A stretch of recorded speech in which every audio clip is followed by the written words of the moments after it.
Chers téléspectateurs, bonsoir et bienvenue sur votre chaîne préférée, Canal 2 International. Nous poursuivons avec notre série consacrée à la méditation, la solution à nos problèmes, sous un angle différent bien sûr. Je laisse le soin au professeur Herman Neglipot, qui est d'ailleurs le concepteur de cette émission, de nous en dire plus. Bonsoir professeur. Bonsoir Georgette Mbromé, un bonsoir renouvelé à tous ceux qui nous suivent sur Canal 2 en ce moment et ceux qui nous suivent parfois aussi sur YouTube. Alors ce soir nous allons parler de karma familial et réincarnation. En fait, comme thème principal, les autres articulations seront bien données par la suite. Il te revient bien évidemment de faire le boulot. Alors ce thème est sur le chapitre 66 de méditation, la solution à nos problèmes. Oui. Nous nous rendons au 66e chapitre et comme nous voulons bien le faire, nous restons dans la logique d'une méditation qui se construit, c'est-à-dire qui part sur la base d'une construction d'un instrument qui va nous permettre de bien nous mettre sur le chemin de la spiritualité. Voilà. D'accord. Vous aurez vos rubriques habituelles, la chronique qui va se faire en deux parties, la réflexion, la page pratique. Est-ce qu'on aura la page pratique, professeur Magnelipos? Non, pas cette fois-ci. Vous aurez également le SOS téléspectateur. Vous avez la possibilité de participer à cette émission en nous envoyant les messages aux numéros qui vont s'afficher au bas de votre petit écran. Tout de suite, la première partie de la chronique.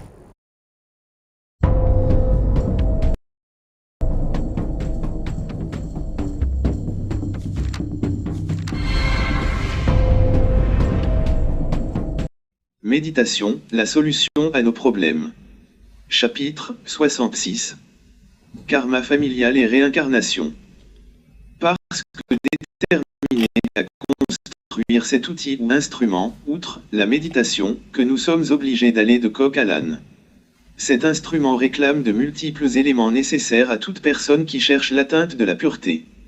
Un assemblage d'éléments, de l'alimentation spirituelle, à l'art de promouvoir tout ce qui cadre avec la recherche de l'unicité entre le divin en nous, ce microcosme, et le cosmos ou le macrocosme, ce divin externe en nous. Comprendre comment fonctionne ceci, cela est bien difficile. Car il faut d'abord ressentir bien en partie les vibrations qui caractérisent l'univers, le cosmos, et en gros, ce qu'est la nature. Cette dernière avec ses lois, il est nécessaire qu'un plus d'attention lui soit accordée, surtout lorsqu'il est question de vivre le principe de cause à effet, résumé en un mot, le karma. Au cours de cette édition, parlons du karma collectif, qui sous un autre angle peut bien être le karma familial. Ce faisant, essayons d'entrer dans la sphère de la vérité subliminale, l'absolu. L'absolu est cette entité qui existe par elle-même, parfait, appelée Dieu. D'aucuns l'appellent même le principe fondateur. Un terme qui désigne ce qui a en soi-même sa raison d'être et qui n'a donc besoin d'aucune autre chose pour être conçu ou pour exister. Ce n'est qu'après avoir saisi l'importance de la méditation, ses tenants et aboutissants, qu'on finit par comprendre qu'avec elle, pour bien s'en mettre, il faut subir une réelle formation. Elle se veut active, contrairement à la prière qui est simplement passive. Autrement dit, pour mieux pratiquer la méditation, il faut savoir jusqu'à preuve de contraire, observer des consignes que nul n'a le droit de s'en dérober. La méditation ne peut être à la solution à nos problèmes que lorsque nous ayons compris ce qu'il y a à faire de notre existence karmique en ces trois dimensions, le karma passé, le karma présent et le karma futur. En ce qui concerne le karma familial, il s'agit de l'ensemble des actions effectuées par votre lignée ancestrale et qui vous ont été transmises par le biais des vibrations qui sont en rapport avec la généalogie.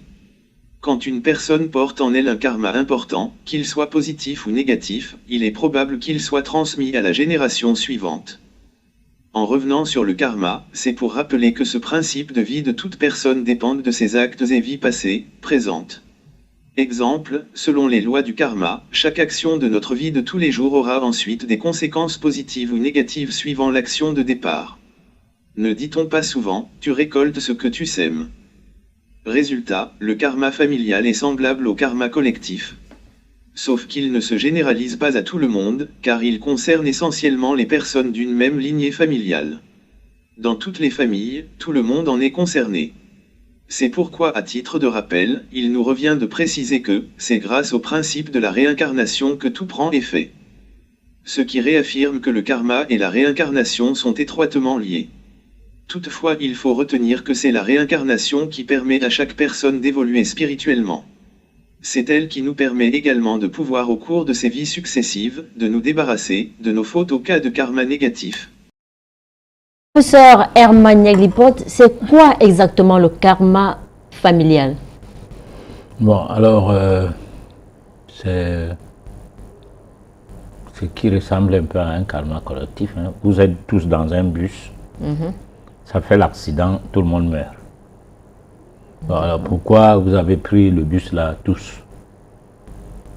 Peut-être que c'est ce qu'on verra la fois prochaine. Mais ici, il ne s'agit pas d'un karma de tout le monde, c'est-à-dire les gens venus de partout et de nulle part se retrouver dans un accident, soit de circulation ou de quoi, je ne sais pas moi, mais des gens qui sont de la même lignée, qui sont dans la même famille, qui dépendent de la même généalogie. C'est de ça qu'il est question ce soir. Bon, parce que nous disons que la prière, la méditation, tout ça, c'est des choses où c'est des phénomènes ou bien c'est des principes ou c'est des instruments que nous utilisons pour vivre en harmonie avec nous-mêmes. Peut-être pas en harmonie avec une entité, une quelconque entité ou bien, mais en harmonie avec nous-mêmes. Pourquoi? Parce que ça peut être psychologique. Le fait de prier, être sûr que quelque part Dieu est caché dans un certain coin du ciel, était en train de suivre la prière, et c'est pour ça que on a eu à manger, on a eu du travail, on s'est marié, on a fait, c'est grâce à la prière. Ça peut être la nourriture de sa psychologie, c'est-à-dire la personne qui y croit. Ça peut être juste une manière de bien nourrir sa psychologie. Parce que ce n'est pas actif. Le fait de prier, c'est passif. Tu attends que une entité, une divinité, à l'image de ta caricature mentale, puisse t'écouter et que par la suite, tu puisses obtenir la réponse qui va dans le sens de ta supplication. Et voilà. Alors maintenant, le karma familial, dans tout ça, c'est qu'il y a des familles des prières. Tous prient. Bon. Personne ne médite. Personne ne médite. D'accord. Tous sont là pour prier. Il y a des familles des gens et qui ne prient pas, qui ne méditent pas, et qui en fait ne sont même pas concernés par les problèmes spirituels. Ce qui les concerne, c'est l'argent, donc le commerce, ceci, cela. Même quand on est à l'église, on est là avec sa carte commerciale. On essaie de toucher un grand nombre de gens de ce milieu pour dire qu'il y a l'arrivage. Ma boutique est bien fournie maintenant, il faut y passer. Bon, au fait, on ne s'est pas déplacé pour la prière, mais on s'est déplacé pour donner l'information à quelques personnes qu'on connaîtra, et même à d'autres personnes qu'on ne connaît pas. Donc il y a des familles comme ça, tout le monde a la même réponse, du genre faire quasiment les mêmes choses. Bon, maintenant, dans le fameux où tout le monde, la majorité prie, peut-être la minorité ne prie pas. Ou une personne quasiment isolée est la seule qui ne prie pas. Bon, comme dans une maison où un enfant n'aime pas aller à l'église. Les dimanches, il reste à la maison, on est un peu fatigué. Alors, ça ne veut pas dire qu'il n'a pas la même réponse karmique. Mais, sauf que cet enfant a une mission dans cette famille. Tous ceux qui prient sont pas forcément, n'ont pas forcément le bon caractère par rapport à lui, Oui. ne sont pas forcément des bons enfants, hein, par rapport à lui. Peut-être qu'il est le plus doux, le plus calme, le plus conciliant, mais lui, il ne part pas à l'église. Il est même énervé de constater que les gens vont à l'église, ils ont un caractère dur à l'égard des autres, déjà dans la maison, et il réprimande ça tout le temps.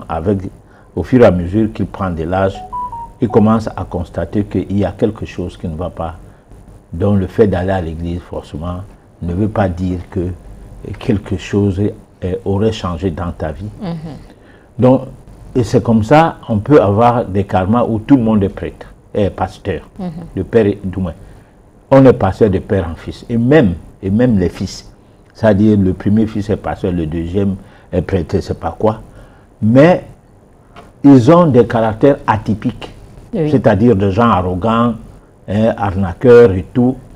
Bon, donc rien ne change sur leur comportement, comme si le fait d'aller prier est juste une manière de se pavaner, une manière de, tout moins, de prendre la dimension dans la société dans laquelle on se trouve, et de boire les vins, parce qu'on est pasteur, on ne boit pas les bières, on boit les vins, Oui. hein, chez les fidèles et tout, et on est invité ici et là. Bon, donc, en fait, c'est que rien ne change, tout le monde est pareil. Et là, quand on porte son regard sur les arrière-grands-parents, qui apparemment, à une époque, il n'y avait pas des églises, parce que tout ça, ça a été exporté ici.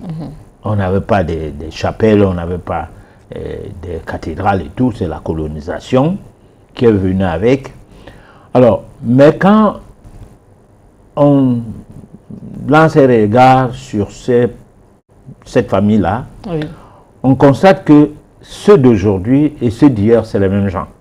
C'est-à-dire que c'est une famille où les gens utilisaient peut-être de la barbarie, on tuait les gens. Et ceux-ci sont issus de cette famille. Ils ne tuent pas les gens de manière formelle parce que peut-être le pays est devenu un pays de droit, on a peur d'aller en prison et tout, mais on n'est pas différent de ses arrière-grands-parents et de ses grands-parents, D'accord. hein, en termes de comportement. Alors donc, à ce moment-là, vous aviez des mêmes réponses par rapport au comportement. Maintenant, le karma peut aussi être que vous êtes calme. Vous ne faites rien de mauvais aux gens, mais sauf que rien de votre vie n'est réussi. Rien. Tout le monde. Oui. On n'arrive pas à se marier, on n'arrive pas à trouver du travail, on n'arrive à rien faire du point de vue matériel, parce qu'on a des dettes karmiques à payer, et c'est tout le monde qui se retrouve dans ce registre-là. C'est-à-dire que on dirait que peut-être c'est l'hérédité du fait même du nom de famille, parce que vous portez le même nom quasiment, c'est les prénoms qui diffèrent, d'accord, mais du point de vue nom de famille, c'est presque la même chose. Et vous avez les mêmes difficultés. Ou alors, vous êtes dans une famille où vous n'avez pas de difficultés. Parce qu'il n'y a pas que le karma des difficultés. Il y a le karma où on peut rire aussi, on peut être content, on est jovial, Oui. tout va bien. Bon, ça c'est le karma positif. Donc, le karma familial, souvent, quand on dit karma, très souvent, c'est que quelque chose ne va pas. Bon, donc c'est pourquoi j'ai commencé par Le mauvais côté. Par le mauvais côté, voilà. D'accord. Ok.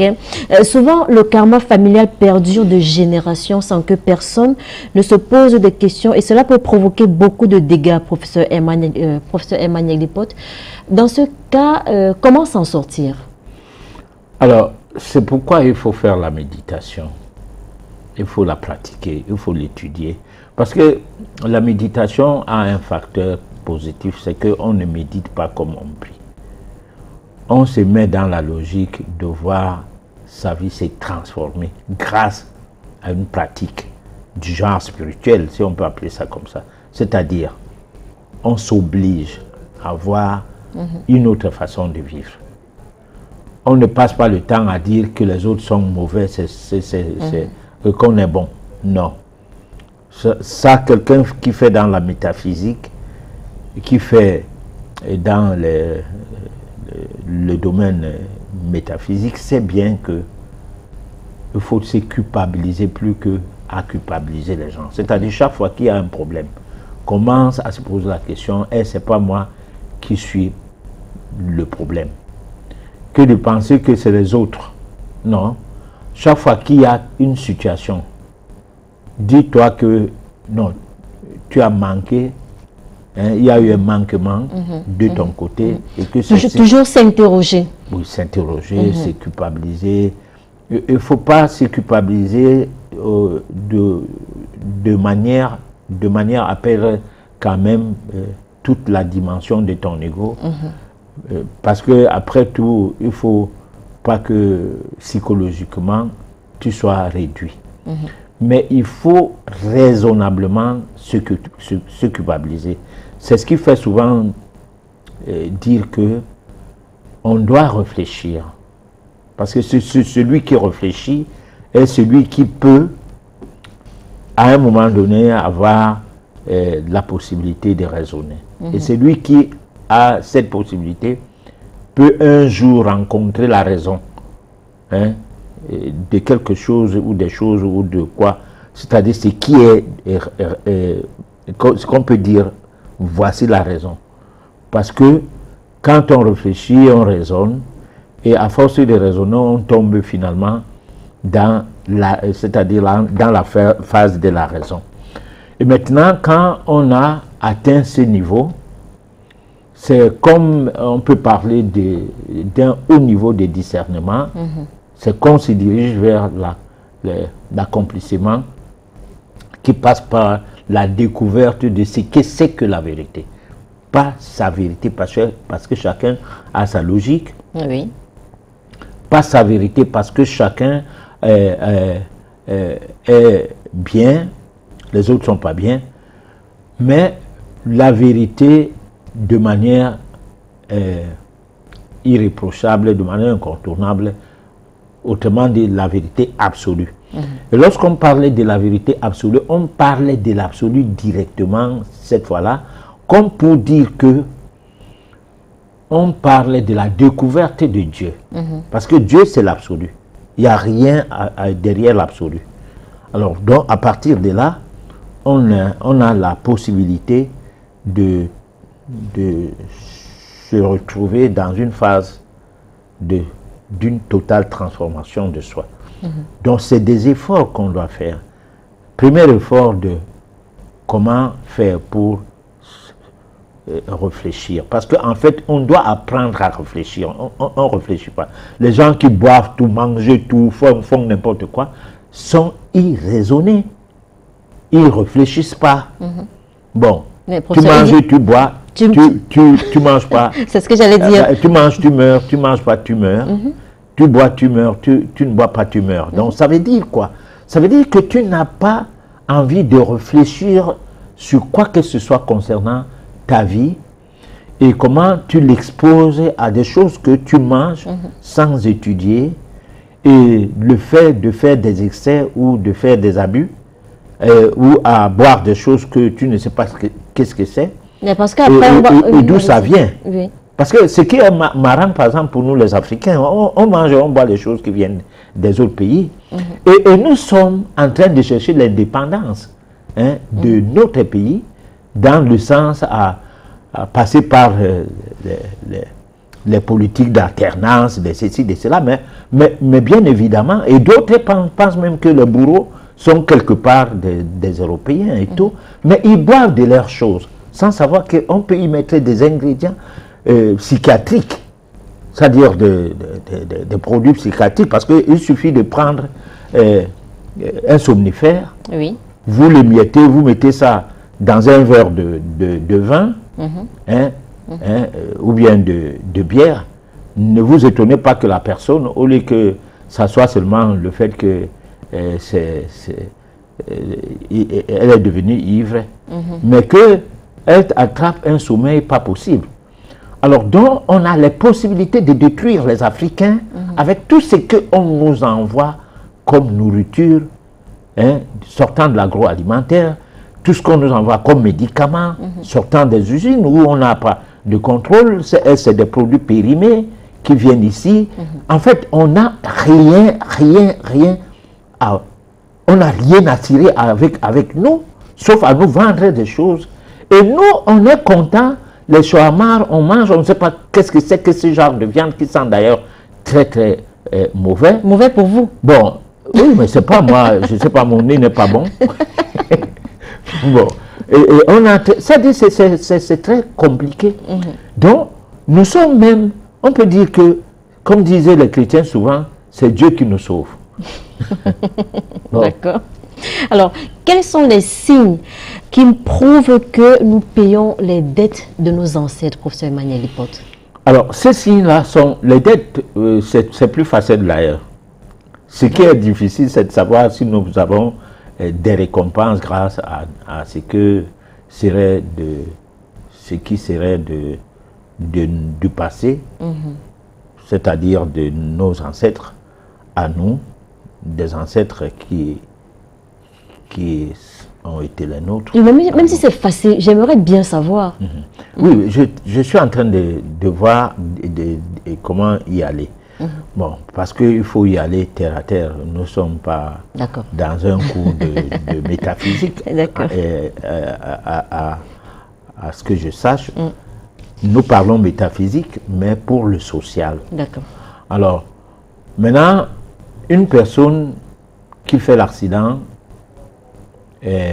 après qu'il ait pris pour épouse, du moins, qui est en contact avec une femme, oui. À chaque fois que la femme la prend la grossesse, il fait l'accident. À chaque fois. Il doit se poser la question, je paye quelle dette? Il y a aussi que, comme je disais tout à l'heure, toute une famille, personne n'arrive à se marier. Toutes les filles sont à la maison. Tous les hommes, les garçons, même chose. Papa même avec maman, vraiment, ça n'a jamais été ça. C'est un mariage bricolé du genre que peut-être c'est les enfants qui ont fait que ce mariage puisse continuer, ou alors même le père n'est pas marié. Vous êtes des enfants sans mère sous un toit. Alors, ça c'est des signes. C'est des signes. Vous faites l'école, vous planchez, mais c'est-à-dire vous allez jusqu'à l'agrégation, mais vous faites des travaux rudimentaires, c'est-à-dire dans un environnement où on a besoin de gens formés à votre niveau, mais vous n'arrivez même pas à être enseignant. Bon, vous n'avez pas les possibilités de profiter de vos efforts. Vous travaillez 24 heures sur 24 heures, vous travaillez presque 12 heures du temps ou bien 16 heures du temps, mais vous ne gagnez rien de bon. Vous faites le commerce, personne n'achète. Pourtant, vous achetez les mêmes marchandises que les autres. Vous vendez les beignets de la voisine ne sont pas... Il y a trop d'huile, le haricot mal fichu, oui. La bouillie, l'eau, et parfois trop sucré ou pas du tout sucré, mais les gens sont là-bas en train d'acheter. Au point où un jour tu te décides que je dois acheter les beignets de cette dame-là pour voir son modèle, pourquoi les gens y sont. Tu n'y comprends rien. Et les gens même qui achètent ces beignets, parfois ils n'expliquent pas pourquoi ils mangent des beignets comme ça. Parce que quand ils se disputent là, on dit, mais vraiment quand on mange des beignets de la dame, si. Bon, c'est comme vous êtes au marché, vous vendez, c'est pas moi, les habits ou bien des vivres. Oui. Alors, tout le temps, rien ne marche. Tu changes, tu pars jouer à la musique, tu presses un disque que personne n'achète. Bon, tu n'as même pas de concert. Donc, tout ce que tu as essayé, dans la vie, rien n'a marché. Bon, tu te vois dans un métier de survie, peut-être prendre le vélo moteur, se mettre à aller faire des accidents ici et là. Donc il y a plein d'éléments qui rentrent dans le cadre du karma négatif à relever. Bon, maintenant, tout cela, rien n'est mauvais. Voilà, parce que en fait, plus vous avez les difficultés, plus vous les affrontez, plus vous grandissez. C'est-à-dire que vous êtes comme une personne qui se purifie et qui se prépare à une vie meilleure au cours d'une incarnation future. Voilà. Mais d'accord, professeur, dans ce cas, comment s'en défaire?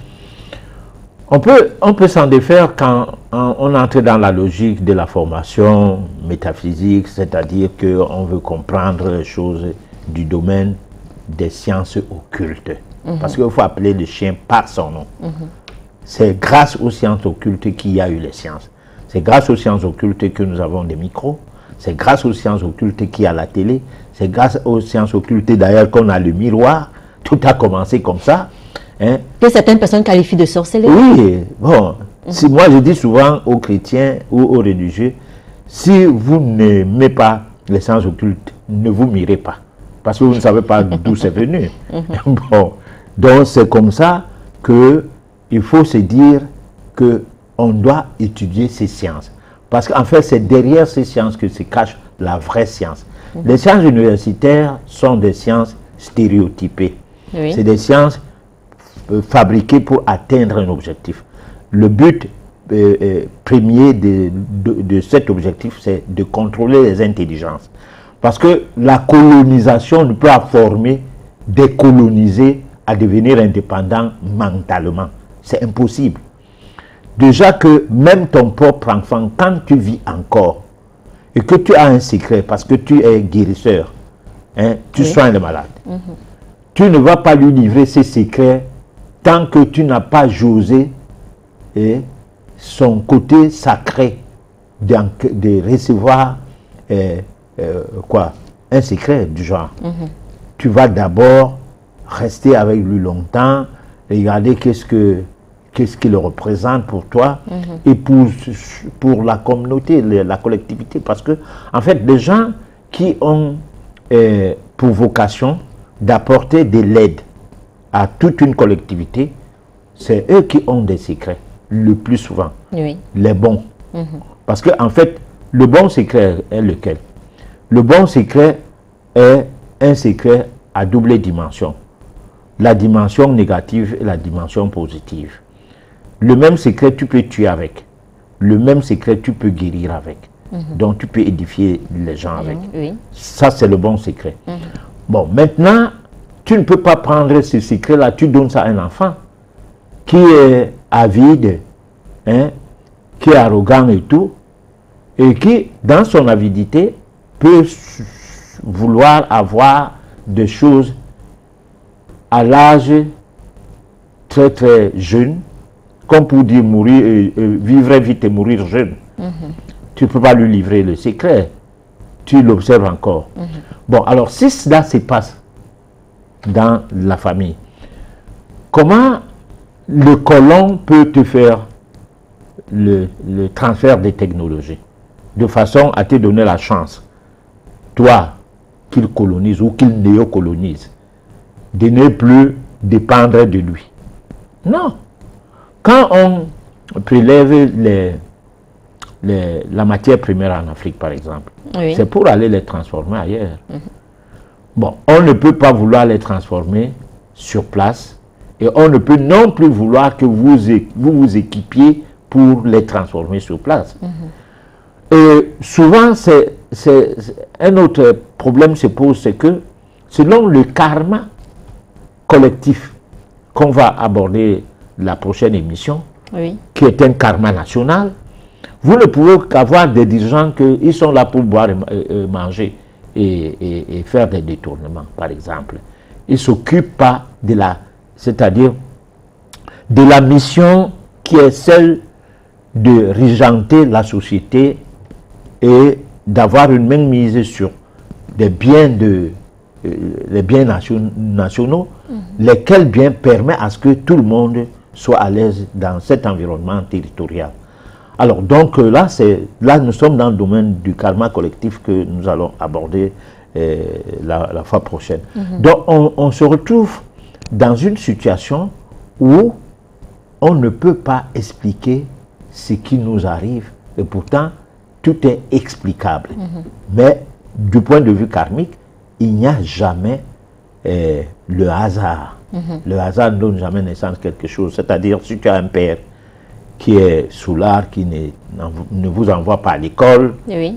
Qui se fout de vous, qui se contente de ce qu'il a à faire pour lui-même, manger, boire, jusqu'à vouloir vous exploiter quand vous grandissez, alors que personne de vous n'a été à l'école, il n'a rien fait pour vous. Mais attends, mais c'est que vous méritez ces pères-là, ces papas-là, vous méritez d'avoir un papa pareil.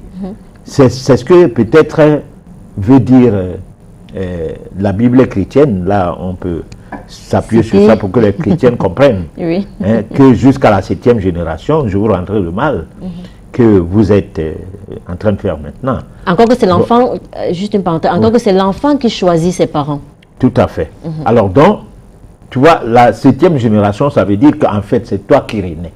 D'accord. Ce n'est pas qu'on a rendu le mal à quelqu'un d'autre. Non, ce que tu fais aujourd'hui, attends-toi que comme tu as craché en l'air, ça va retomber sur ton visage, les vues futures. Et tu vas choisir un parent qui va te faire payer de tes fautes. Voilà. Mais professeur, vraiment, j'avoue n'avoir vraiment pas bien compris comment à fait. se défaire du karma négatif. Voilà. Alors, un papa, par exemple, qui aurait tué des gens pour s'enrichir et que ses enfants aujourd'hui se retrouvent en train de payer, comment ils font pour... Si ton père a, prenons un exemple qu'on a toujours eu à s'appuyer sur ça, alors, votre maman et votre père s'entendent. Ça dit, ta maman était chez un monsieur qui avait beaucoup de moyens, mais il ne l'aimait pas. Il aimait le petit garçon qui a été son mari finalement. Pas le petit garçon, le monsieur, quoi. Oui. Alors, tous les deux s'entendent. D'abord, qu'elle ne prenne pas de grossesse sous ce toit-là. De deux, qu'on élimine ces messieurs en l'empoisonnant, mais un poison lent. Alors, maintenant, elle met la maison en location, la dame, la bonne dame. Oui. Prend l'argent de cette maison, construit une autre maison ailleurs et se met à vivre avec le monsieur. Les enfants naissent de ce couple-là. Ces enfants ont mangé et bu le poison en termes de vibration. Oui. C'est-à-dire, tout a négativisé leur vie à partir de l'argent qui est parti de la mort de l'autre et de la sueur du front de l'autre. Alors, comment ces enfants veulent devenir bien et comment ils peuvent se défaire de ce karma, étant donné que l'âme de l'enfant choisit le genre de parents qu'il lui faut. Parce que c'est pas par hasard que toi, tu viens naître là. Tu as la même réponse karmique que ces deux tueurs-là. Toi, l'enfant. D'accord, oui, mais... Maintenant, comment se débarrasser de ça? Tout à fait. Tu ne peux pas. À partir du moment où tu ne te rends pas compte, je précise bien, qu'il y a quelque chose qui ne va pas dans ta vie et que cela est en rapport avec le karma. Parce que le problème de cette émission, avec cette histoire de karma et de réincarnation qu'on a commencé là, Oui. c'est l'antipode de ce qu'on dit à l'église. À l'église, il n'y a pas de karma, il n'y a pas de réincarnation, c'est des bêtises. On vit une fois, on meurt et on attend le dernier jugement. Voilà ce qu'on dit. Bon, alors maintenant, il y a un problème. Le problème, c'est lequel? Vous naissez tous les deux à l'hôpital, toi, tu as tout le bien du monde en termes de biens matériels. L'autre, non. Alors, toi, tu as fait quoi à Dieu pour hériter de ses biens et l'autre pas? Mais c'est ton passé karmique qui te fait obtenir ce que tu obtiens là. Et ce bien-là n'est pas forcément le bien. Ce n'est pas parce que quelqu'un naît, il y a la voiture, il y a un duplex, on roule sur l'or, que tu es bien né. Ah mais non, il y a d'autres choses qui t'attendent devant. Ces choses qui t'attendent sont forcément des choses que tu vas payer de ton karma, étant dans le luxe mais pleurant tout le temps à l'absence de tout le monde. Oui. Voilà. Donc, à tous les niveaux, il y a un problème. Maintenant, quand on prend conscience qu'il y a quelque chose à relever, c'est-à-dire, on ne dit plus je vis une fois, je meurs, j'attends le dernier jugement. On se pose la question, d'abord de savoir pourquoi le jour de ma naissance, telle femme a perdu son bébé pour n'avoir pas pu respirer. Et moi, j'ai pu respirer. Alors, est-ce que c'est un cadeau empoisonné que la nature donne à moi comme ça? Ou bien j'ai une mission à accomplir? Et on est à la recherche de cette mission-là, parce que tu n'as pas le droit de penser que ta vie, c'est juste une grâce. Non. Ta vie a quelque chose qui est lié à quelque chose d'autre. Oui. C'est-à-dire, ça peut être quelque chose qui va dans le sens de faire en sorte que dans ta famille même, tu apportes des changements de mentalité, parce que tu n'as plus la même mentalité généalogique ou bien héréditaire que les autres, ou congénitale. Tu as une mentalité rangée et tu es là pour essayer de raccorder les esprits. Tu amènes des gens dans un schéma où ils doivent absolument s'entendre. Et tu te bats pour ça. Alors, donc tu travailles pour que tu ne sois pas en train d'encaisser davantage de la négation, du moins de produire davantage de la négation vis-à-vis de toi pour d'autres vies futures qui seront encore plus difficiles. D'accord. Voilà. Nous vous proposons la deuxième partie de la chronique. Le rôle de l'initié. Une fois de plus, revenons sur deux catégories de personnes, clairvoyantes et voyantes, pour parler à présent des initiés. En fait, le commun des mortels ne sait pas qui est l'initié. Pourtant, dans tous les milieux sociaux, c'est lui qui serait le guide. Grâce à ses facultés éveillées qui lui permettent d'interpréter les symboles et signes émanant des phénomènes mystérieux ignorés, bien que portés aux yeux de tous, ces phénomènes deviennent embarrassants de tout temps. C'est à l'initié qu'il revient de les décrypter. Certains de ces phénomènes se présentent parfois à nos yeux sous forme d'un brouillard. Il nous revient d'emprunter l'œil de l'artiste, par essence, l'initié. Permettez-nous de dire à titre illustratif que le peintre, par exemple, parce que ses yeux sont suffisamment rodés, il parviendra à déceler des brouillards de nuages qui couvrent les coins cachés du ciel et qu'il lui revient de reproduire sur la toile. Et il le fera nettement aux yeux de tous, de manière étonnante.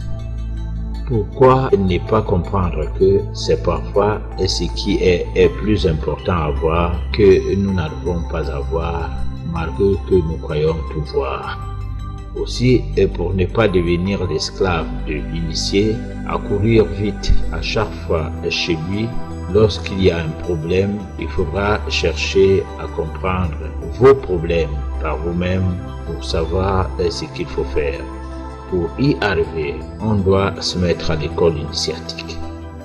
Pour les humains, seul l'initié a la maîtrise de tout. Il est le divin et détenteur de tous les aspects de cette science singulière par laquelle il tire son génie, outre des révélations venant de l'au-delà. Il est pertinent que seule la science séculaire de la divination soit à même de tout démystifier. C'est bien évidemment la science intégrale pour du vrai. Et précisément, le couloir à suivre est celui de l'utilisation des instruments devant servir de support tel que décrit au chapitre ci-dessus. Les arcans du tarot, par exemple, permettent de réaliser le côté rhétorique d'un orateur ou d'un artiste. Pendant ce temps, déceler les barrières néfastes venant des attaques occultes de ses ennemis qui seraient la cause de ses déboires. Grâce à cet instrument, on peut déterminer la marche des affaires d'un individu donné ou d'une collectivité précise. S'agissant toujours des tarots, elles sont d'une grande richesse mystique. Ces travaux, qui consistent à les utiliser à des fins intemporelles, se reposent essentiellement sur l'archétype. Ils se rendent concrètes à travers le décryptage des symboles que nous livre le livre de la connaissance et de la sagesse des mondes restés jusqu'ici inconnus au commun des mortels. C'est dès ce moment qu'on va découvrir que seuls les initiés savent ce que représente un tel livre, où le trouver et comment le lire. Il n'est pas question d'une technique basée sur une quelconque connaissance cognitive et ou intellectuelle, mais il s'agit de savoir que l'utilisation des supports aide énormément.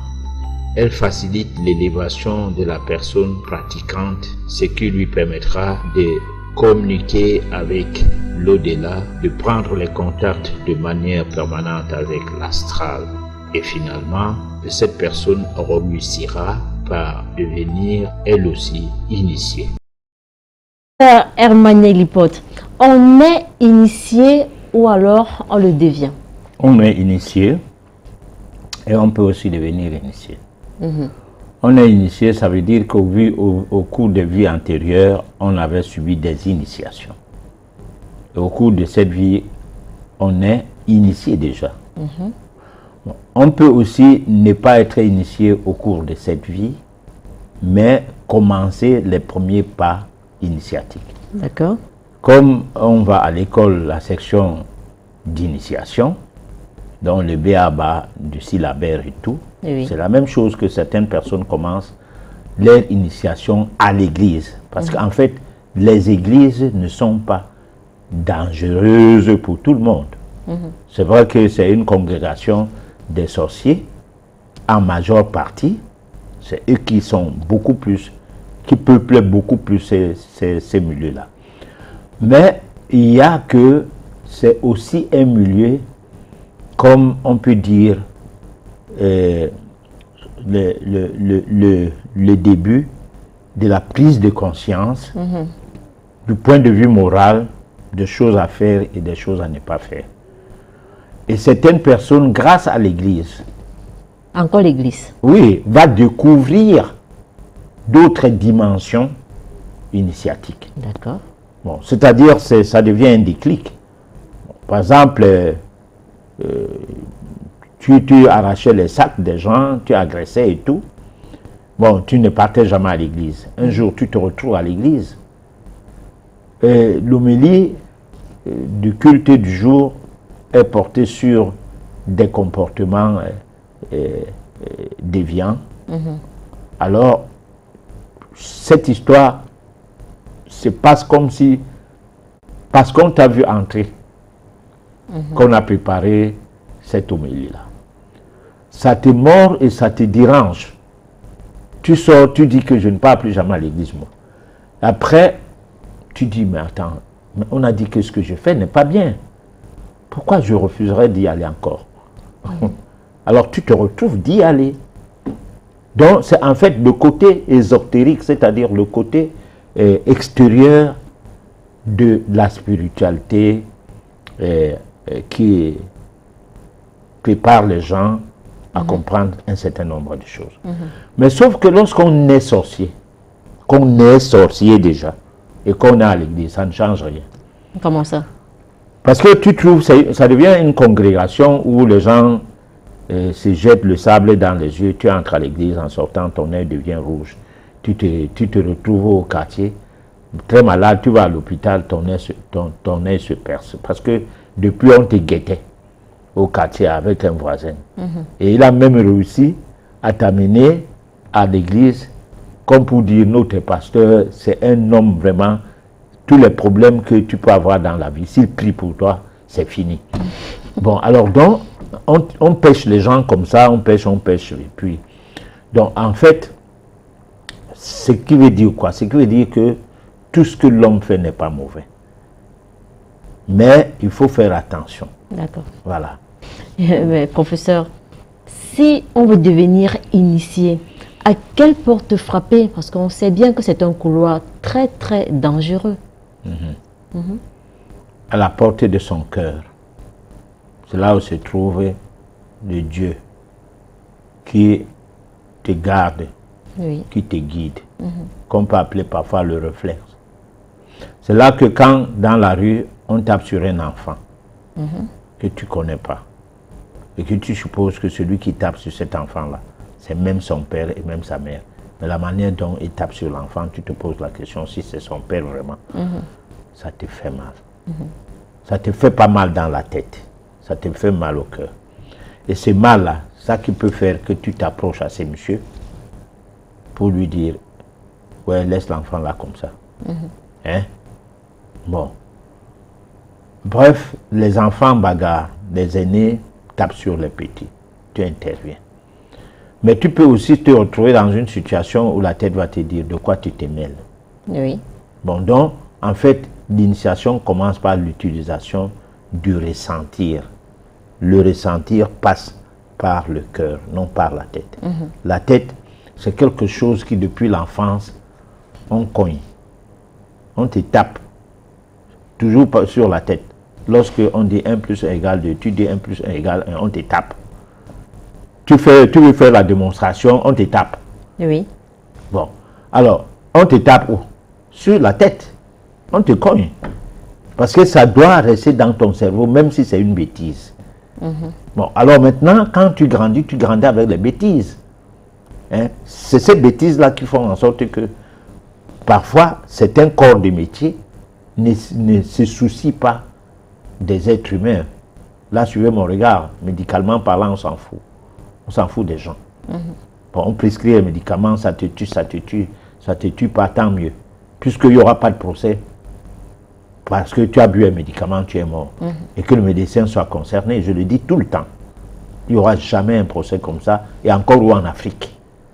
Bon, donc, c'est des gens qui sont sans cœur, non pas le cœur. Bon. Quelqu'un qui fait de son hôpital ou bien de sa clinique un centre d'épidémie par césarien. Oui. L'épidémie des césariens. Bon, Professeur. alors, est-ce qu'il a un cœur? Il doit construire un immeuble, envoyer ses enfants en Europe en études, à l'école et tout. Et tu penses que ces enfants-là, karmiquement, ils auront quoi? Parce qu'il y a toujours, même moi qui parle là, je dis toujours, un doigt regarde les gens, trois doigts te regardent. Oui. Nous sommes comme ça, donc il faut que quand on parle comme ça, nous-mêmes, ça nous parle au cœur, qu'on se parle. Si la transformation d'une société dépend que d'une personne, donc par exemple moi qui parle, mais toute la société finira par m'absorber aussi. Mais si je suis sous contrôle, par exemple je viens à l'antenne, je dis que manger de la viande n'est pas bien. Alors je serai incapable de manger la viande là où il y a les gens. Hein? Et si les gens continuent à manger de la viande du tout, et que j'ai trop faim, et on ne peut pas que de la viande, je vais en manger. Parce que tu es dans un bourbier. Donc, il ne faut jamais allumer une lampe et aller mettre ça dans la caisse. C'est ce qu'on essaye de faire. Bien qu'un morceau de sucre ne peut pas sucrer la mer. Donc, la seule émission du genre ne peut rien changer sur la société entière, ne fût-ce que ceux qui nous suivent à Douala ou bien sur YouTube. Ne peut rien faire. Mais il faut toujours espérer qu'une ou deux personnes peuvent prendre ces discours. Et toi, ça devient ton parapluie. Hein? Oui. Parce que, en fait, quand tu dis des choses, les gens qui te voient marcher en route, voient et regardent tes gestes, surveillent tes mouvements et tout. Tu n'es plus à l'abri. Et là maintenant, toi, sont maintenant contre toi. Voilà. D'accord. Tout à l'heure, vous avez parlé d'écouter son cœur. Est-ce qu'on peut écouter son cœur sans se tromper, professeur? Si on a l'art d'écouter son cœur, on ne se trompe pas. C'est quoi avoir l'art d'écouter son cœur? Bon, je vais te dire une chose. Une personne qui fait la voyance, il fait ça avec le cœur. il réussit toujours à dire la vérité aux gens, à découvrir les problèmes qui les dérangent. Bon, mais s'il fait la voyance avec la tête, d'abord il dit j'ai pris l'argent de quelqu'un, hey mon frère, je vais lui dire quoi là maintenant? Voilà. Et quand tu travailles avec le cœur, parfois tu as une voyance, tu ne la fais pas. Tu dis à la personne de partir parce que tu n'es pas prédisposé à faire la voyance là maintenant.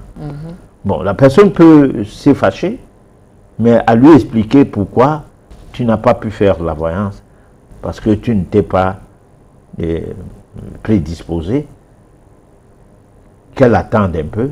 Quand tu feras la voyance, ça va marcher. Donc, le cœur est l'endroit où se trouve, moi je peux bien le dire. Hein, allez-y, professeur. Quoi, Dieu en nous. D'accord. Bon, même si ce n'est pas le cœur qui bat là, hein, peut-être c'est le thymus, c'est-à-dire, là nous sommes dans le cadre des glandes endocrines. Bon, peut-être que c'est à cette zone-là que siègent nos émotions spirituelles. Voilà. D'accord. Professeur Hermaniek Dupont, nous allons prendre la réflexion et on se retrouve juste après pour la suite.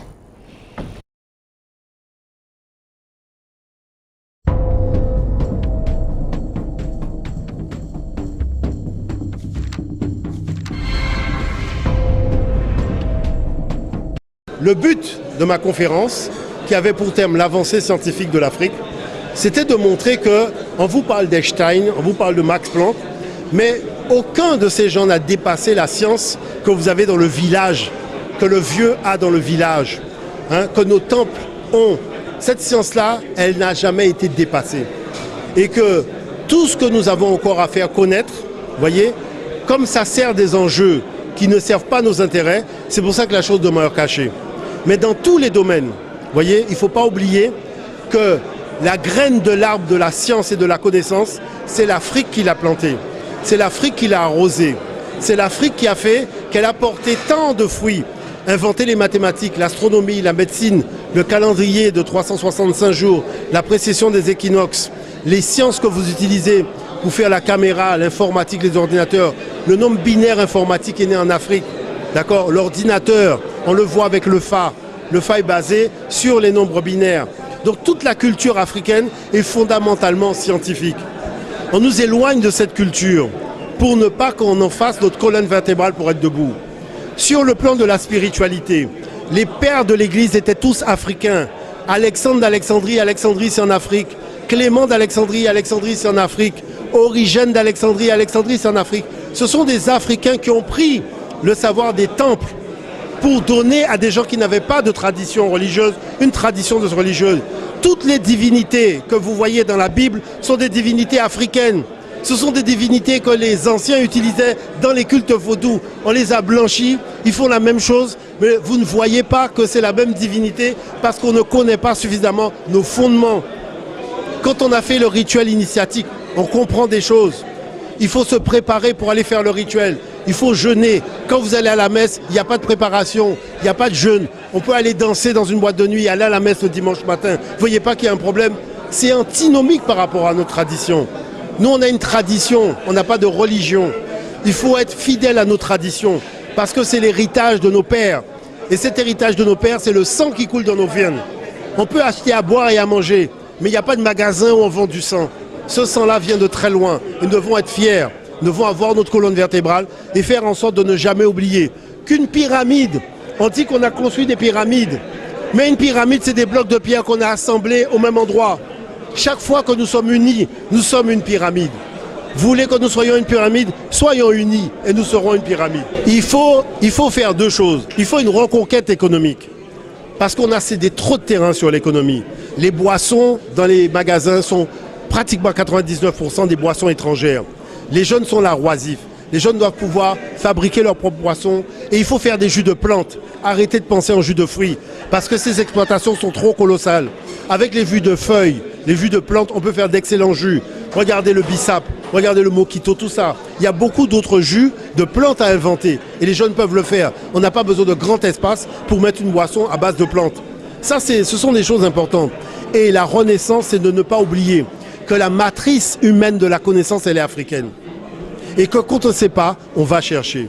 On vous dit oui, on a inventé la semaine de 10 jours, mais la semaine de 7 jours, c'est pas nous. Je vous ai démontré que la semaine de 7 jours est arrimée aux 7 planètes, qui sont arrimées aux 7 notes de musique.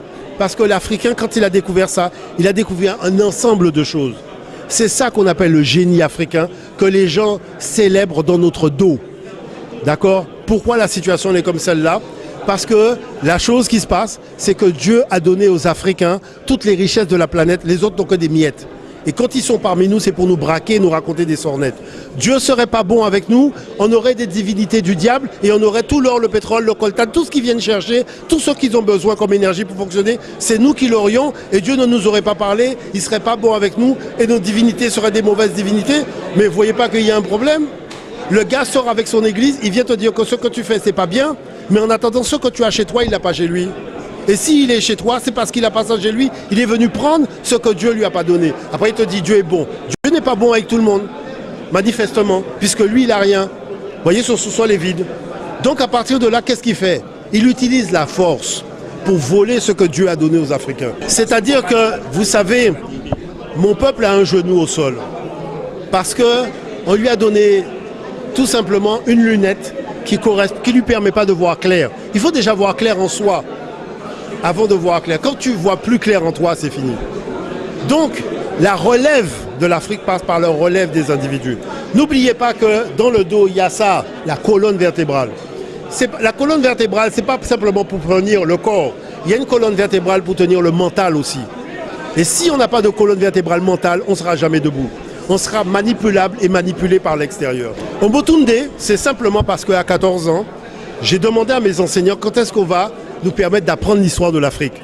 Arrivé au bac, j'ai vu qu'il n'y avait pas de projet d'apprentissage de rien sur l'Afrique. Moi, quand je suis parti faire mes études, je suis allé voir un vieux, je lui ai dit, comment on appelle chez toi un jeune qu'on a voulu faire partir loin de ses ancêtres et qui a dit, laissez-moi tranquille, je reviens vers mes ancêtres. Il m'a dit, dans ma langue Yoruba, ça se dit Omotunde. Donc j'ai dit Omotunde. Après, le mouvement diopien a dit que quand les choses vont mal, il y a un individu auquel le roi fait appel pour expertiser le problème et trouver une solution. Cet individu s'appelle le Kalala. Tu es le Kalala du peuple noir. C'est pour ça que c'est Omotunde Kalala.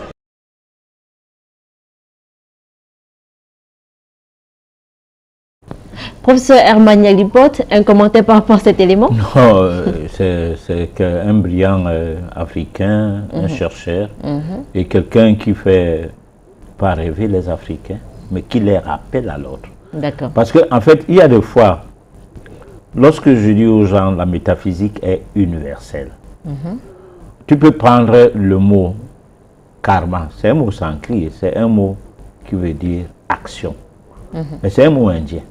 Bon, mais en fait, qui a enseigné aux Indiens? C'est les Africains. Parce qu'il y a plein de Noirs en Asie, hein, et ils n'ont même pas eu de peau métissée. Et parfois, peut-être les cheveux, oui, mais qui les a enseignés? C'est l'Afrique. Bon, donc lorsque tu fais des pratiques, les gens ils voient, bon, tu as les lunettes, et parce qu'il est petit médecin, petit chirurgien, je ne sais pas de quoi, il ne maîtrise même pas déjà la chirurgie, mais il pense tout connaître. Il sait pourquoi on a les lunettes. Il sait que peut-être les lunettes, c'est les blancs et tout. Il ne sait pas comment ça a commencé. Bon, donc parfois, moi, ça me fait rire. C'est pour cette raison qu'il y a des fois, il faut utiliser des tons forts, comme ce que nous avons suivi là tout à l'heure, Oui. pour que d'autres gens se réveillent. Parce que celui-là, c'est au-delà d'un maître, parce qu'il travaille pour que les Africains aient la maîtrise de ce qu'ils boivent, de ce qu'ils mangent, et parce qu'il fait comprendre aux Africains que tout est né de nous, et pourquoi nous avons accepté qu'on nous trompe, que nous sommes les plus pauvres de la planète. Voilà. D'accord. Chers téléspectateurs, cette émission, c'est vous qui la faites. Vous avez la possibilité de participer à cette émission en nous envoyant les messages au numéro qui s'affiche au bas de votre petit écran. C'est le SOS téléspectateur.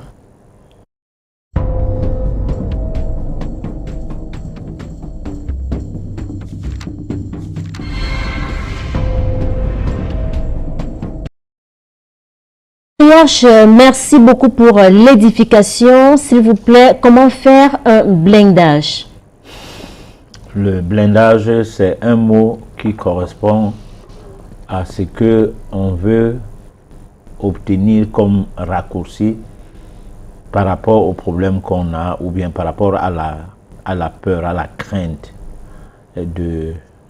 d'être exposé à un problème ou à une série de situations. Mais sinon, le vrai blindage, c'est ce qu'on fait sans se blinder. C'est-à-dire sans utiliser des choses qui viennent en dehors de soi comme étant des choses qui sont uniquement nécessaires pour soi. Donc ça s'explique encore comment? Ça s'explique que votre comportement, votre manière de voir la vie, votre manière de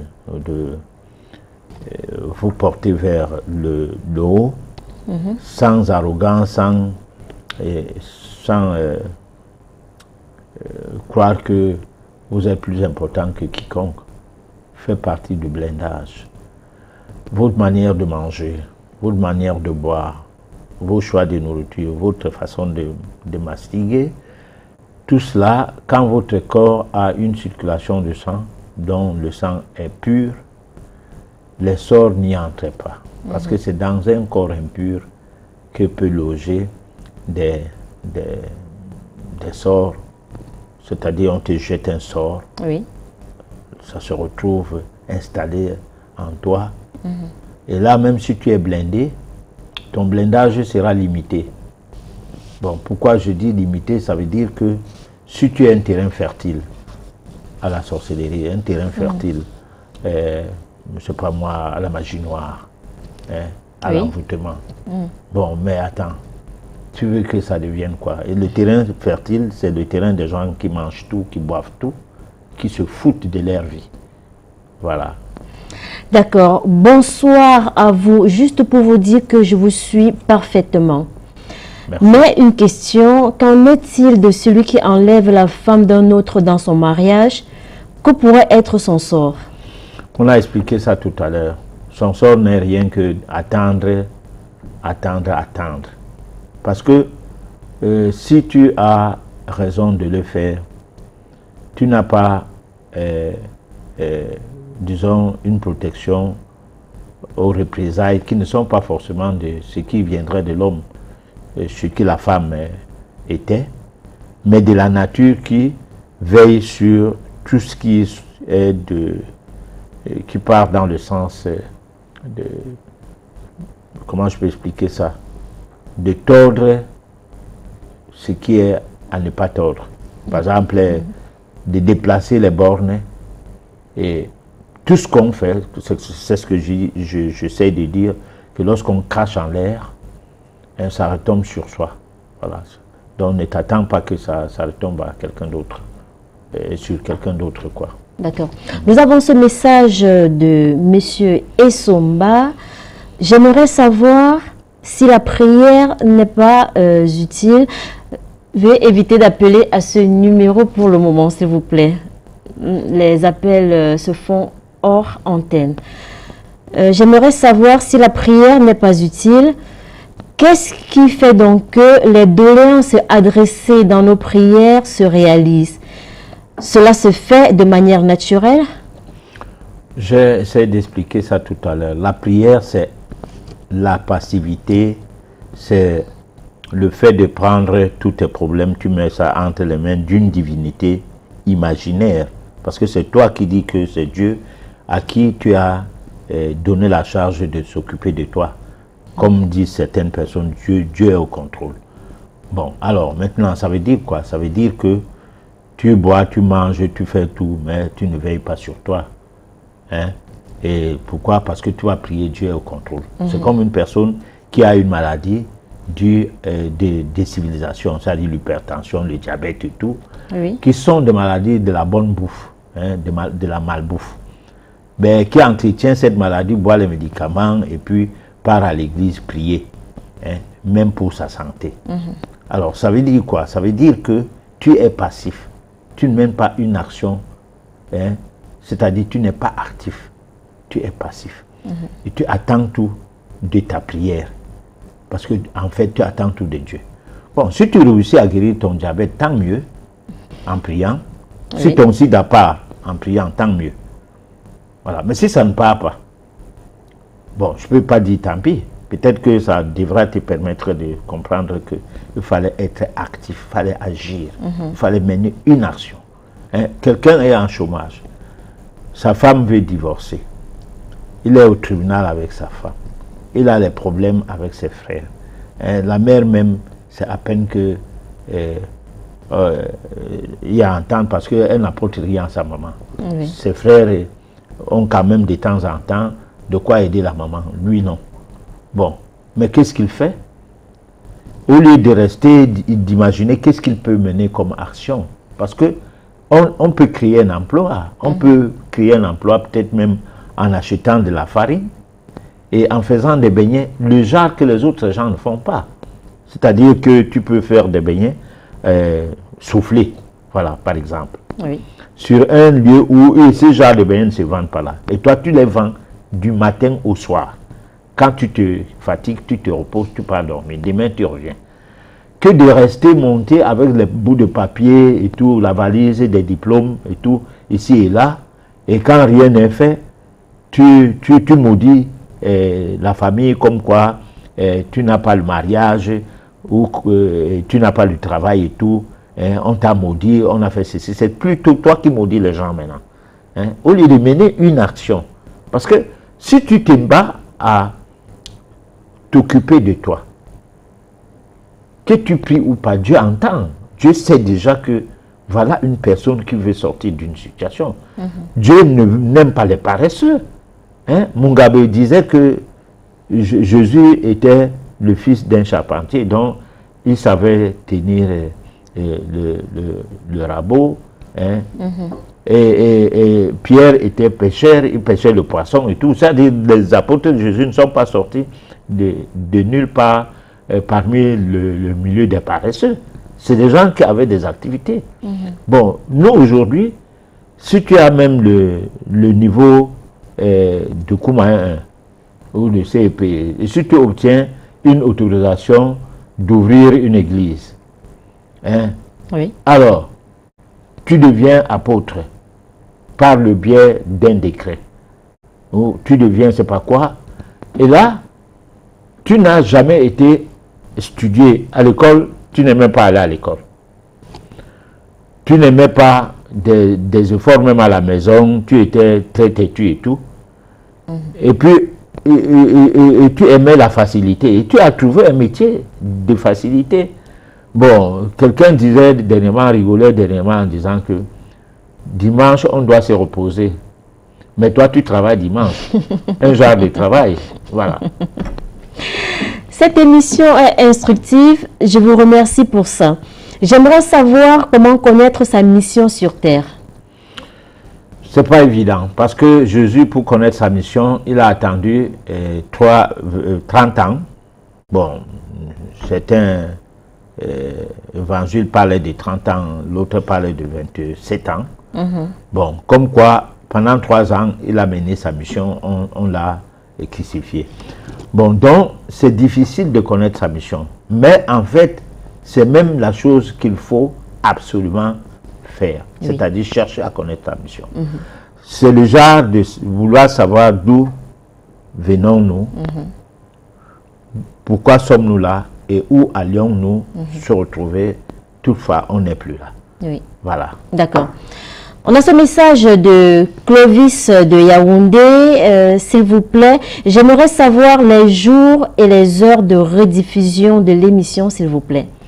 Alors, l'émission n'est pas rediffusée, mais on peut voir ça sur YouTube en tapant Le Monde Inconnu TV ou Le Monde Inconnu Canal 2. Vous pourrez avoir à revoir l'émission à votre guise. Télécharger même. Hein? Là, c'est possible, mais la rediffusion n'est pas possible pour le moment. Voilà. D'accord. Nous avons ce message de Dovani. S'il vous plaît, comment faire un blindage? Vous avez répondu à cette question tout à l'heure. C'est-à-dire, se sécuriser sans toutefois nuire à autrui? Autre question, comment faire pour avoir un enfant dans de bonnes conditions? On prépare l'enfant minimum 12 mois avant de commencer à penser que on doit faire l'enfant. C'est-à-dire? Ça veut dire que si vous êtes une femme, vous pouvez décider de ne plus manger n'importe quoi, les friandises, les shawarma, les sucreries que vous appelez les jus, les boissons alcoolisées, tout cela, on arrête. On mange essentiellement des produits vivriers, ce qui sort du sol, on boit de l'eau, on boit les jus faits par soi-même. Bon, tout à l'heure, dans la réflexion, il nous a été proposé de boire les jus de plantes. Par exemple, si vous prenez des tisanes à base de persil, vous avez suffisamment de quoi revivifier le sang avec du fer. Donc, il y a plein de choses qu'il faut modifier un an avant. Alors maintenant, lorsque vous faites un enfant, il n'est pas comme les autres enfants. Tout simplement parce que cet enfant-là a été préparé. Puisque si vous préparez une grossesse, ce n'est pas n'importe quel enfant qui va choisir votre famille. Si vous ne la préparez pas, si monsieur est alcoolique, fumeur, vous êtes alcoolique, fumeur, vous voulez que l'enfant soit comment? Il va naître avec les yeux d'un soulard. Hein? C'est-à-dire, il y a les enfants tout petits, on le voit, on a l'impression qu'ils boivent déjà. Alors que c'est parce que ses parents sont des soulards, voilà. D'accord. Papa, bonsoir. Ça fait 3 ans aujourd'hui que j'ai ouvert un petit commerce, mais rien ne va. S'il vous plaît, aidez-moi. Bon, alors quand on a un commerce que ça ne va pas, les critères sont multiples. Ça peut être que ce genre de commerce-là ne marche pas avec toi, avec soi. Ça peut être aussi que vous n'avez pas donné un nom à ce commerce-là et que vous n'avez pas donné aussi la date de naissance à ce commerce. Parce que ce n'est pas pour rien que vous voyez des plaques partout. Hein? On met la plaque, c'est le nom commercial. On peut appeler ça raison sociale ou quoi, mais c'est un nom commercial. Alors ce nom-là a l'impact sur la chose que vous voulez vendre. Parce que ça a des vibrations qui peuvent être nuisibles comme ça peut être... Voilà. Donc moi je demande à la personne de m'appeler hors antenne. Pourquoi on étudie son problème. Soit tu changes de commerce parce qu'en fait, lorsqu'on fait l'étude d'orientation professionnelle ou d'orientation dans la vie ou d'orientation scolaire, c'est pour amener quelqu'un à découvrir ses dons et sa vocation. Les dons peuvent donc être multiples, mais derrière ce don, il y a quelque chose qui est particulier, c'est ta vocation. Et lorsque vous tombez dans un métier où vous avez vocation dedans, vous ne vous lassez pas, c'est-à-dire vous n'êtes pas fatigué. Vous pouvez travailler 24 sur 24 sans que cela ne vous embête. Et même si vous ne gagnez pas l'argent, vous ne dormez pas affamé. Et vous arrivez quand même à résoudre certains problèmes. Voilà. D'accord. Professeur, comment peut-on délivrer un conjoint du mauvais caractère hérité de ses grands-parents? Colère, rancune, orgueil. Alors c'est difficile. C'est difficile parce que je dis et je répète que moi je parle sur 3 doigts. Sur moi, un doigt sur les autres. Alors ceux qui sont dans mon entourage, peut-être sont pas à l'aise. On ne sait jamais. Mais peut-être moi je sais que je les mets à l'aise. Voilà. Donc il faut d'abord que cette personne-là se rende compte que ce qu'elle fait ou son comportement est indécent. C'est que c'est embêtant. Bon. Alors maintenant, on peut délivrer quelqu'un au cas où il y a un problème occulte. Là, c'est la voyance qui oriente cette fois-là le travail à faire sur la personne. Parce qu'il y a des gens, on l'a envoûté à ne pas avoir d'épouse. Oui. Donc chaque fois qu'il avait une femme, il ne fait que taper cette femme-là. Celle-là part, elle prend une autre, même chose. Hein? Bon, lui-même ne sait pas pourquoi il fait ça. Parce que des fois, il se retrouve en train d'aller demander pardon. Hein? Et deux fois même, il pleure. Il pleure, c'est-à-dire ne demande pas pardon comme pour dire qu'il s'amuse. Il passe à genoux devant celle qu'elle vient de chasser et taper bien. Hein, se mettre à pleurer que je ne vais plus refaire ça, pardon. Je reviens. Hein, les larmes coulent, pas les larmes de crocodile. Ça revient, la personne revient, les mêmes choses recommencent. Alors là, il faut aller voir ça. Hein. Soit dans la tradition, il n'a pas fait certaines choses. Par exemple, à l'Ouest, il faut voir avec les crânes. Hein, par exemple. Bon, donc, il faut pas dire je suis chrétien, ces histoires-là sont dépassées. Non. C'est dépassé. Jésus, lui, s'il n'était pas marié, c'est son problème. Au moins, il est né dans un ménage, même si c'est le Saint-Esprit. Bon, on ne nous a pas dit qu'il est né là où la femme était sans homme. Alors, donc, voilà. D'accord. La mère et le père ne sont pas originaires de la même famille, mais pourquoi ils subissent le même karma? Il n'y a pas de hasard. Le hasard ne donne naissance à Voilà, rien. on va voir ça la prochaine édition, ça je le promets, qu'il y a un karma collectif. Et les gens ils prennent la voiture pour aller mourir. Tous à l'agence sont là, ils pavanent, ils achètent des trucs, et puis ils causent avec des amis et tout, bon et tout. Mais la destination, c'est la mort. Alors, ils partent dans le bus qui quitte pour une destination et ils ne seront plus à destination parce que même le bus là ne va pas aller jusqu'à la destination finale. Parce que la destination sera soit dans un ravin ou soit où. Bon, donc, ensemble, vous mourrez de cette manière. Vous avez fait quoi? C'est la même réponse karmique. D'accord. Bonsoir, papa. Je m'appelle Léonce. Ça fait aujourd'hui 5 ans que je suis mariée. Mais je vous avoue, je ne suis pas heureux. J'aimerais savoir comment faire. Est-ce lié à un karma? Non, mais là, il faut faire l'étude d'affinité. Parce que l'étude d'affinité, c'est quoi? C'est que tu dois savoir que, bon, c'est karmique dans le sens que c'est un coup de foudre. Dans un premier temps, ça commence toujours chaud là. Et après, plus jamais. Bon, parce qu'il y a des choses qui se passent ça vraiment. Nous sommes à une heure très poussée, on peut parler parce qu'on parle aux adultes. D'accord, allez-y. Les femmes qui, dans leur contact avec les hommes, elles t'embrassent, elles te collent, elles tombent sur toi, elles s'accrochent et tout. Bon, c'est toi qui la déshabilles, vous jouez un peu.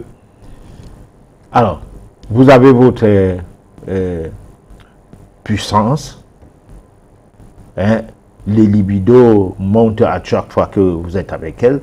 Mais à un moment donné, elle vient, elle tombe au lit, elle se couvre. Et puis elle te dit, si tu veux faire quelque chose, fais. Parce que moi, je suis fatigué, moi, je dors. Il ne faut pas venir me penser après. Alors maintenant, ce n'est pas ce genre de femme que tu as mariée. Ah. Pour finir, tu vas te retrouver dans la rue. Et quand tu te retrouves dans la rue, elle se plaint. Bon, alors qu'au départ, ce qui se passait entre vous deux, ce n'est pas ce qui se passe maintenant. Donc vice-versa, parce qu'il y a des hommes, quand tu es là, mon petit bébé, il te porte et tout, il te dépose au lit, il te reprend et tout. Bon, à un moment donné, il vient là tout le temps sous et tout. Bon, il n'a plus ton temps. Hein. Et puis après, il te surveille qu'il ne faut pas que tu sortes, il ne faut pas que... Voilà. Donc, il y a plein de choses.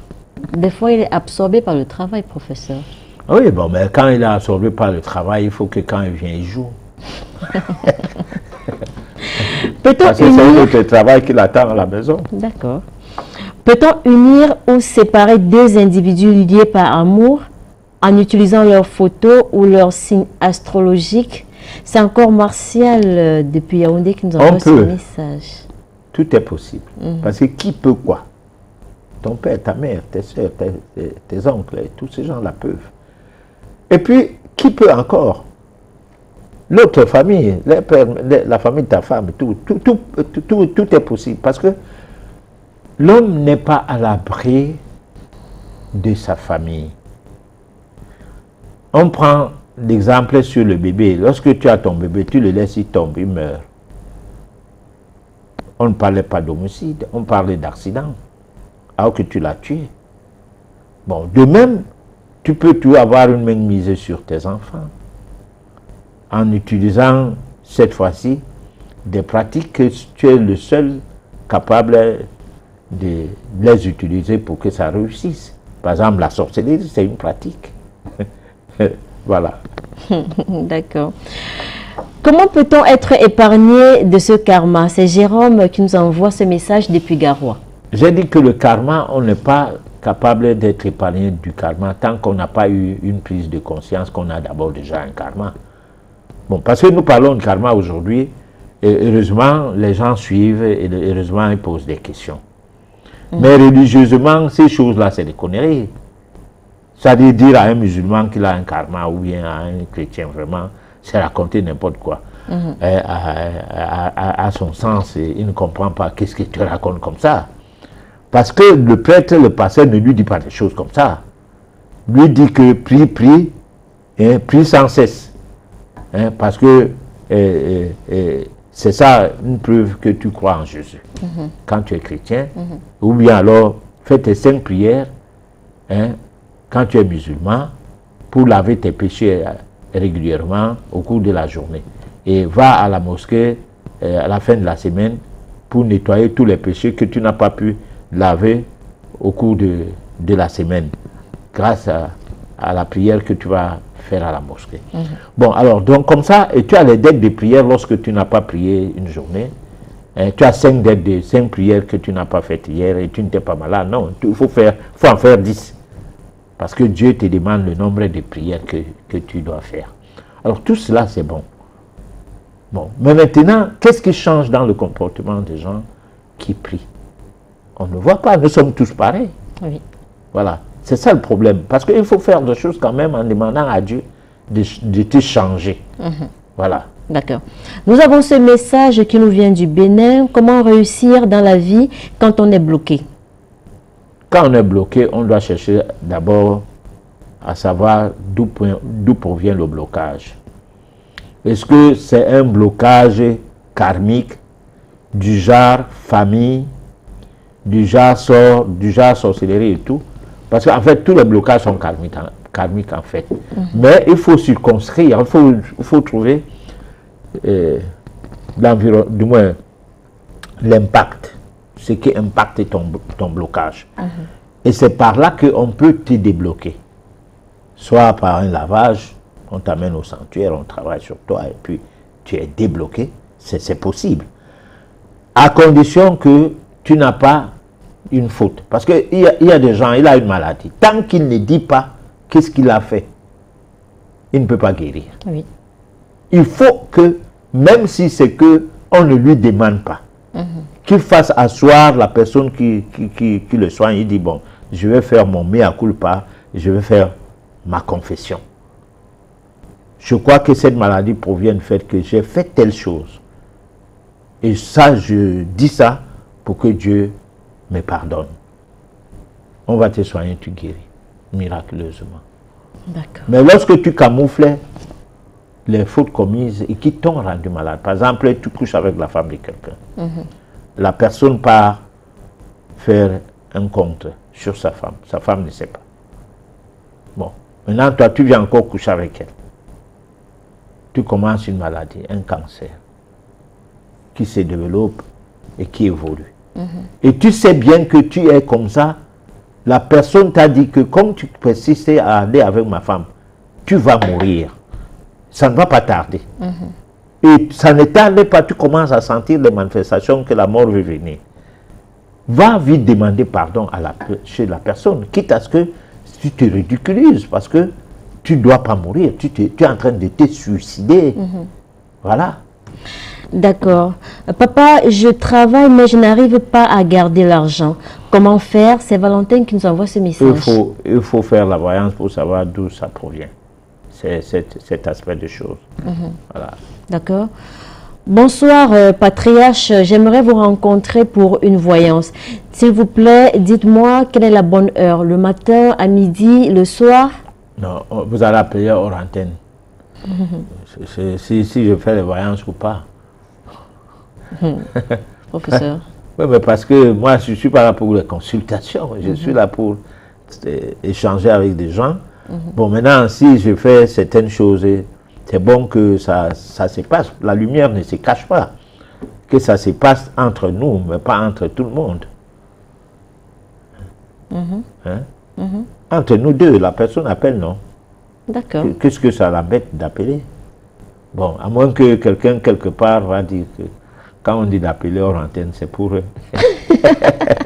D'accord, juste pour rappeler que ces numéros qui sont affichés au bas de votre petit écran sont réservés uniquement aux SMS.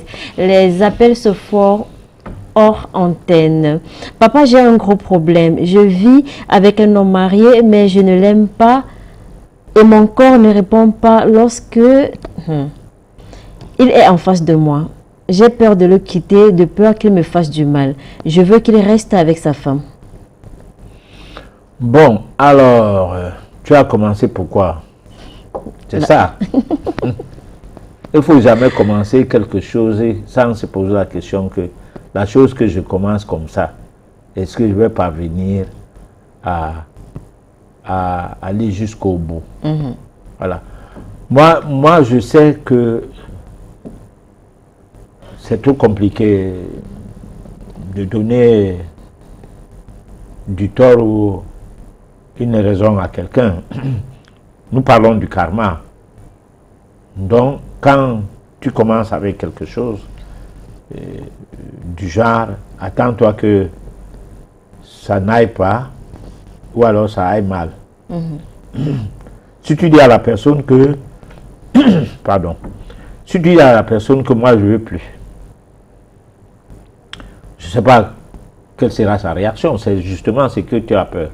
Hein? Je m'adresse à elle, quoi. Oui. Bon, maintenant, écoute ton cœur. Parfois, on s'habitue. Hein? Souvent, on s'accoutume et puis ça devient quelque chose qui n'est plus à réprimander. Bon, il n'est pas interdit de se mettre en deuxième position lorsque on veut se marier, mais il est mauvais de se mettre en deuxième position alors que tu ne veux pas te marier. C'est-à-dire quelqu'un est marié, il vient, il te veut, toi tu ne veux pas te marier avec la personne, mais tu commences quand même. C'est pas bon. Mais si tu veux te marier avec la personne, attends que cette personne abuse de toi, c'est tout. Voilà. D'accord. Comment faire qu'une personne revienne à la raison lorsqu'elle est victime d'un envoûtement et perd la raison? On désenvoûte la personne après avoir fait la voyance pour savoir à quoi cela est dû. Et l'impact de cet envoûtement. Trouver la formule qu'il faut, derrière cette formule des ingrédients nécessaires, et puis alors c'est fini. D'accord. Papa, s'il vous plaît, j'aimerais savoir comment faire pour se défaire d'un karma négatif. J'ai commencé par dire aujourd'hui que pour se défaire d'un karma négatif, il faut savoir déjà même que tu as un karma négatif. Parce que les gens croient que souffrir, c'est toujours un karma négatif. Souffrir, c'est un karma négatif, d'accord, mais c'est pour évoluer. Sans la souffrance, personne ne peut évoluer. Tous ceux qui sont nés avec des cuirs en or terminent mal leur vie. Ceux qui sont nés dans la détresse, dans les difficultés, terminent quasiment, en termes de pourcentage, près de 60%, se terminent bien. Parce qu'il faut revoir, il faut remarquer ça. Vous êtes au quartier, tous enfants. Le voisin a une voiture. Ses enfants sont dans la voiture et tout le temps. Mais à la fin, c'est vous qui étiez à pied, demain, c'est vous qui avez les voitures. Les enfants du voisin n'ont pas de voiture après la mort de leur père. D'accord. Alors donc, il ne faut jamais penser que les autres sont bien et vous non. Voilà. Professeur Herman Yaglipote, nous sommes arrivés au terme de cette édition. Votre mot de fin? Alors, notre mot de fin, c'est que nous disons d'abord merci à ceux qui nous accompagnent tout le temps à cette émission, hein, parce que parfois, moi, je ne le dis jamais, c'est toi qui le dis, mais je le dis ce soir aussi. D'accord. Et puis, la prochaine édition, on va parler un peu du karma collectif, pour savoir mondialement qu'est-ce que c'est que le karma. Voilà. D'accord. Ça sera votre mot de fin? Oui. Pas d'astuce? Non, pas du tout. D'accord. Je ne suis pas préparé à ça. D'accord. Merci beaucoup, professeur Herman Lipote, pour ces édifications. Merci.